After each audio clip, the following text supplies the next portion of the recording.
वसमत उपविभागीय अधिकारी कार्यालयासमोर वसंता शिवाजी सोनटेक यांची आमरण उपोषण सुरू.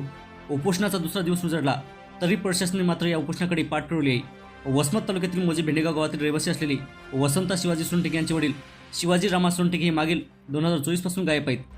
पोलीस प्रशासनाने माझे वडील जिवंत आहेत की मरण पावले आहेत हे सांगावे, अन्यथा माझे आमरण उपोषण असेच सुरू ठेवणार असा इशाराही या उपोषणाद्वारे दिला आहे. या उपोषणाकडे प्रशासन कितपत लक्ष देणार हेही पाहणे तेवढेच महत्त्वाचे ठरणार आहे. समृद्धी मराठी न्यूज नेटवर्कसाठी वसमतवरून सुवेद मस्के. तुम्ही उपोषणा बसले आहात, उपोषणा दुसरा दिवस आहे, काय मागणी घेऊन बसलात काय सांगाल? माझं नाव वसंता शिवाजी सोनटेक, राणा भेंडेगाव तालुका वसमत जिल्हा हिंगोली. मागणीसाठी वडिलासाठी मागणी 3 वर्ष झाली. वडिलाला गायब वडील गायब केलेली. त्याच्यामध्ये मागणी लिहिली रामदास नियोगडे साहेब याच्या काळामध्ये येणं कागदपत्री फक्त व्यवहार केला आणि कसून तपास तर केलाच नाही.